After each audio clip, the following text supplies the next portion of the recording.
درود و سلام به همه شما عزیزان. اومدیم با یک سریال خاطره انگیز که به نظر خودم اونطور که در به حد سریال بود به چشم نیومد.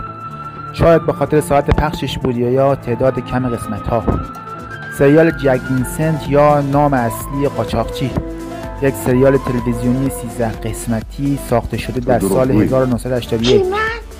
اما موضوع سریال هم داستان یک افسر سابق نیروی دریایی بریتانیا که درگیر قاچاق و جاسوسی بین فرانسه و انگلیس میشه.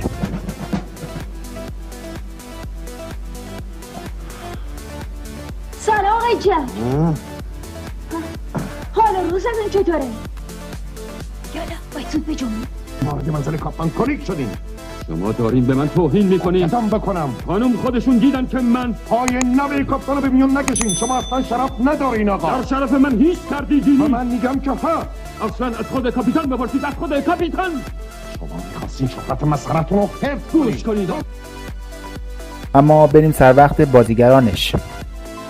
الیور توبیاس که نقش جک وینسنت رو به زیبایی بازی کرد. متولد 1947 در زوریخ سوئیس. پدر و مادر توبیاس هم هنرمند بودند که بعد از مهاجرت به انگلستان فرزندشان هم به کارهای هنری پرداخت. الیور توبیاس 35 ساله بود که در سریال جک وینسنت بازی کرد.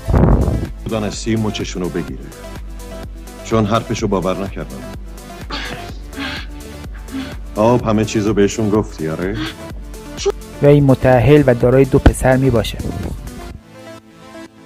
بازیگر جک وینسنت در حال حاضر 78 ساله است.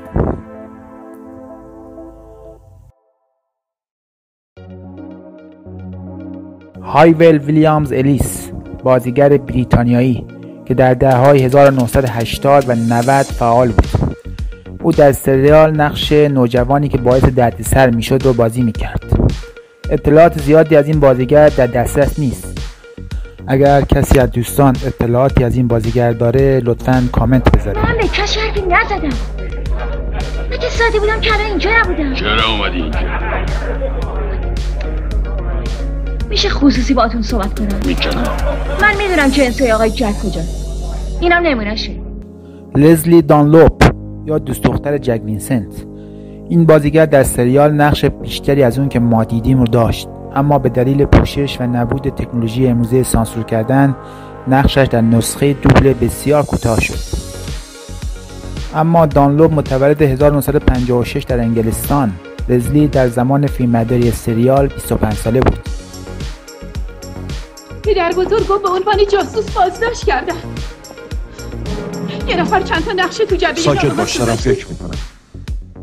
فکر؟ چه فکری داری بکنی؟ یه نفر داره عمدن اسم پدر بزرگ لکه دار میکنه. لزلی دانلوپ متأهل و دارای 2 فرزند میباشه. وی در حال حاضر 69 ساله است.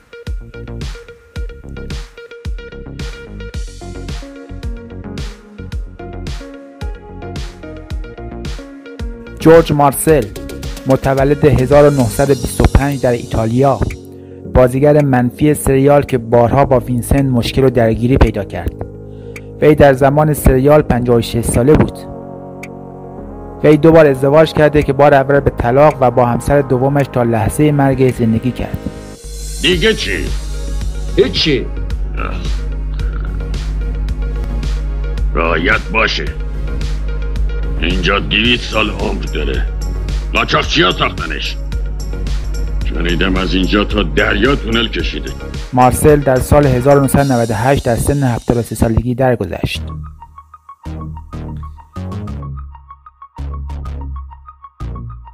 پیتر کاپل که نقش کاپیتان یا پدر بزرگ دوست دختر وینسنت رو بازی کرد. وی متولد 1912 در آلمان بود و در زمان ساخت سریال 69 ساله بود.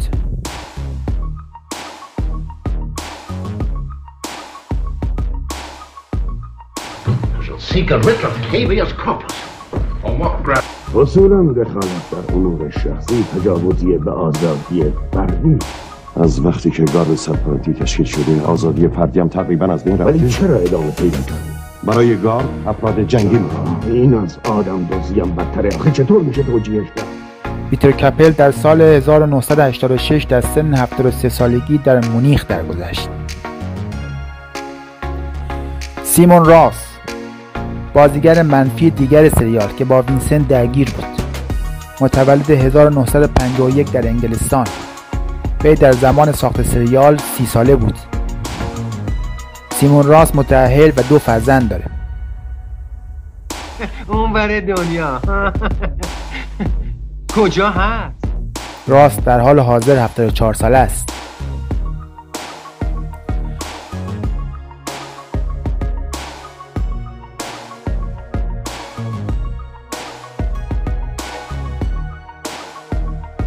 اما در یکی از قسمت‌ها بازیگر آشنایی هم به عنوان مهمان بازی کرد.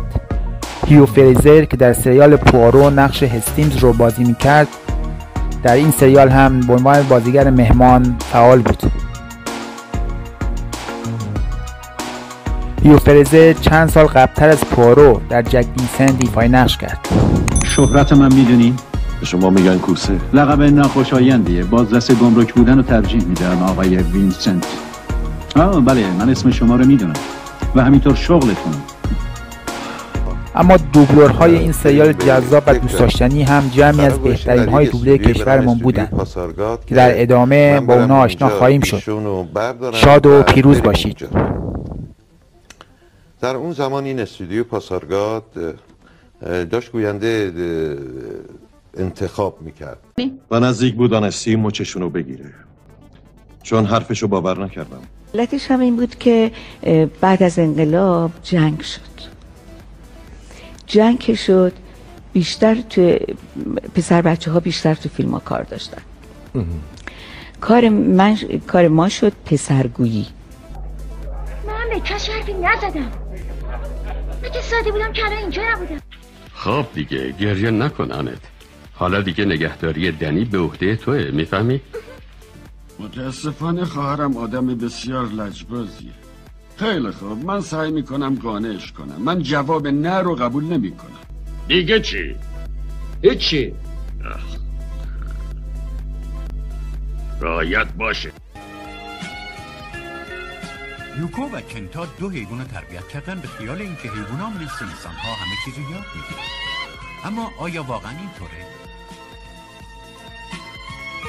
شکارچی به بچه‌ها خیلی علاقه‌منده. اونم دخالت در امور شخصی، تجاوزی به آزادی فردی. چی شده؟ تو هم که داری از این حرفا میزنی. گوش کن چی میگم استرنی. فکر میکنم هنوز یادت باشه که رامکال چند وقت پیش به مزرعه من چقدر صدمه زده پسر. اون کسیات مهم نبود، فقط یک کمی صدمه زده. اما نظر من با تو فرق داره. به هر حال یادت نرفته که چه قولی به من دادی. اون بره دنیا کجا هست؟